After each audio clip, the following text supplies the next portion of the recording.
Hello, and welcome to yet another in the 587-part series that is my terribly uninteresting playthrough of Zelda II, The Adventure of Link. I am Carlos. Say hello, Carlos. Hello, Carlos. Hi, that was funny. So, this is the port town of Medora something or other. I really should have gone to get the medicine because I need to give it to some old lady to get the fairy spell, which I need to get to the third palace. Hello. Hi. This dude tells me that a dude from a former town, namely Heir of Ruto being the busty Zora chick from one of the Zeldas that a lot of people remember, he knows how to get to the Iron Palace, but I already know, so I'm not going to go back and visit that tool. He says I'm Error, thinking it's a glitch. Up there, we get the down thrust, probably the most useful of the sword techniques in this game, and by of the sword techniques I mean the two sword techniques, or four if we count the standing and crouching slashes. But that's all you need, my friend. You don't need complex combos and whatnot. We don't need to God of War Zelda up. When you jump, press downward, two-stab, bam! Excellent. And with this, anytime I'm in the air, I can hold down, and Link will pogo stab fools. Very handy. And he will bounce off of them, off of items he hit, or objects he hits, rather, which it makes it very easy to kind of bounce harmlessly off enemies and safely navigate the various treacherous traps this game has to throw at you. Refill my magic here. Then I'll talk to the lady and realize I should have gone to get her medicine before coming to this town, which I will do right away. I didn't actually remember I had to do it, so when I saw this dialogue, I'm like, oh, fuck. God damn it. Why can't I memorize this game? I remembered where every single damn piece of heart in Zelda 3 was when I replayed it recently, so what the hell, but whatever. We're gonna trek through, bam, use my hammer. There are a couple of stops we need to make here. One is this cave. But first, a little encounter on the plains. Bots and the birdies. And eventually just walk my way out of the screen. So at the cave, we encounter enemies that my down thrust can now attack. Too bad I failed completely in doing so there, but whatever. Lugarai, bounce off his face. Don't know how to play the game, because I took a hit from, like, the easiest enemy in the game. Whatever, go fuck yourself. Anywho, this cave has a heart container, very nice. And with that, I have some extra health to work with. Gonna make our way out. Do I fast forward this part? I guess I don't. Cast shield. Just tediously casting shield. Yeah, down thrust those motherfuckers. Just walk off the cliff and spell doom for my enemies. And in retrospect, approximately one tile south and one tile west of the rock I need to destroy to go to this cave I'm about to go to was an extra life that I did not pick up. My bad. There was also one on the coast when I came from Death Mountain that I forgot about, but whatever. If this was a no-continue run, I might be more concerned with them. But in either this regular, terribly uninteresting playthrough or in the one-life playthrough I want to do, I have no real use for the life-ups. Or for the one-ups, I should say. More of this goddamn fish. Stupid experience draining. I wasted a year of my life playing shitty Final Fantasy XI, and that game gave me, in addition to all of its other numerous problems and game design flaws that no game should ever have, ever, for any reason, it put a sour taste in my mouth for taking away your hard-earned experience. It's like, the game is already asking me to do a pointless grind, and now it wants to take away that grind in a much faster than I could earn it. So, fuck that. That is not a magic container, that is the medicine the old lady needs. Not sure why it's in a cave, and not at her local pharmacist. But whatever.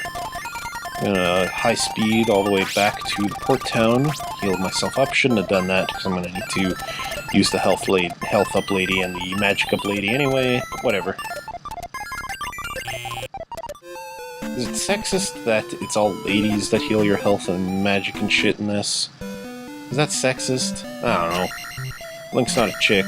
It would be nice if the game gave you the option to be a female Link. I also think if Obsidian Entertainment ever realized their wish to remake Chrono Trigger, if you could customize your Chrono, because ultimately he was just your avatar anyway. It would be nice if he could become... this is the fairy spell. Turns me into a fairy. Lets me fly. Very limited use, but... very situational use, but... in addition to getting to palaces and progressing through the game, it can sometimes save you if you're about to fall into lava. However, when you're a fairy, you stay as a fairy until you leave the screen. Back to what I was talking about, it'd be, you know, being able to customize your own Chrono for Chrono Trigger would be kind of nice. If only Shala would join your party, then Chrono Cross might never happen, and I could be happy. Fucking Chrono Cross, but we'll talk about that another time. This is the King's Grave. Error of Ruto was going to tell me that walking due south will lead me to this, which is a path that will lead me to the Island Palace, which has another boss I need to kill, another dildo statue I need to set a jewel in, and the raft, which will let me access Eastern Hyrule and the remaining 3 palaces as well as the final dungeon. Destroy that enemy. Very nice. I say very nice a lot in this, but whatever. I like saying very nice. Things are very nice sometimes. But bounce off that Garada's stupid mustache. And here's the island that the so-called Island Palace is on. The game is not content to let me get there without a fight. These wormy guys. And yeah, now the Island Palace. This palace is probably my favorite aesthetically because of the awesome redness. And it also has a section later in it that brings you back outside, but you're very much still in the palace. And I really wish that more of the palaces took you outside as well. And that would be another nice addition to put into a hypothetical never gonna happen HD remake of Zelda II.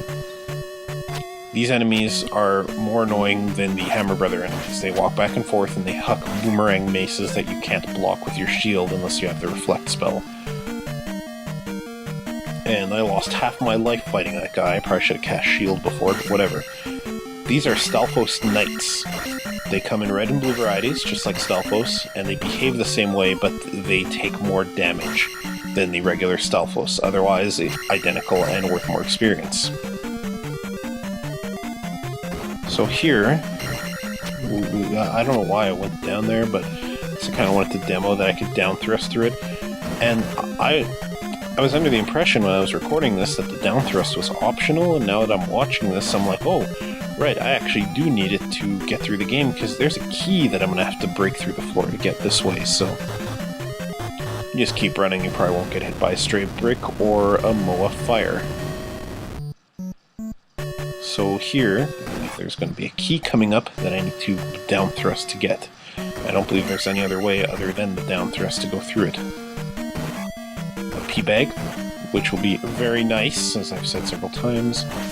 But I'm gonna kill this stupid blue shredder motherfucker. Oh my god, these guys... like, I know I'm just commentating over it, but I'm still irritated looking at myself fighting them. Alright, let's move on. Ah, magic bottle. Stab it with my sword. And take out the sweet, sweet magic. Fighting this red iron knuckle.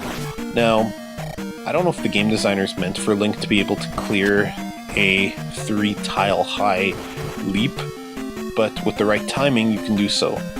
There's many a bad Zelda II hack that requires this skill, which is a very bad design choice, because it is...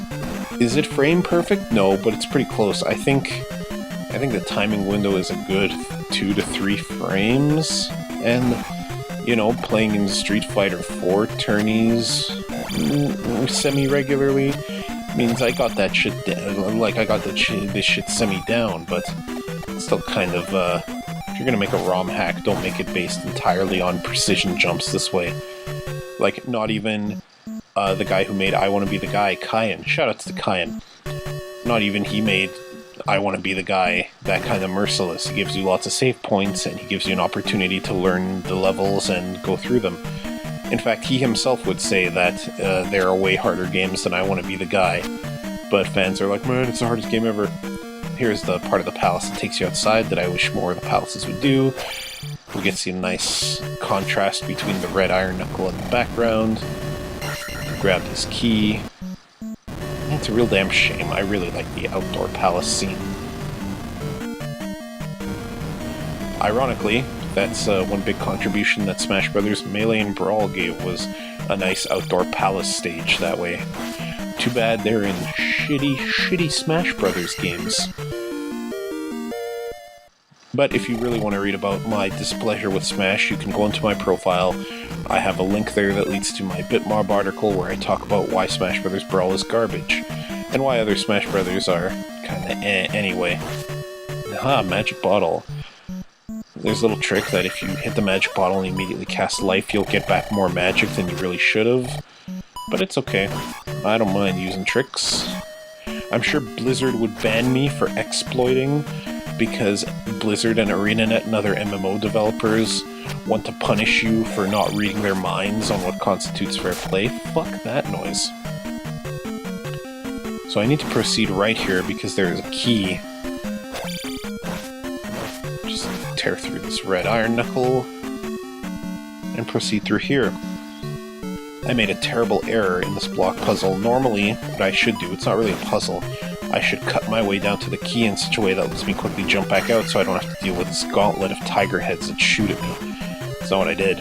And now I'm facing the prospect of a very annoying dig so that I can get to the side and climb my way out. So we're gonna cut through here. Those tiger heads are as annoying as they look. And they drain experience when they touch you, I believe, so there's that to deal with. Well, with that key in hand, I'm going to proceed back. And I need to get the raft, which I've not gotten yet. Kill these two tin suits, and proceed. Now I head down here, and then my spidey senses were telling me that this hallway that I was about to go through was leading to the boss. Not this room, but the way that the next room is laid out made me go, wait a minute, I remember this. This goes to the boss. I need to get the raft first. So get this pea bag, which ended up being a waste, as you'll see very soon here. Kill this blue shredder motherfucker. This hallway with the bricks and the level design laid out that way leads to the boss. So I go back this way, which will lead me to the raft. And sadly, you will not see me get the raft in this part. I'll have to wait till next time. And you'll see why very soon. Let's go through these annoying tiger heads. And we get to this pit with lava in it. Now, do you remember in the last part where I said that if you start slowing down, Link loses his momentum very quickly and he won't make a full jump? Well, watch this jump. Yeah, lava! See y'all next time where I beat the third palace for real. Later.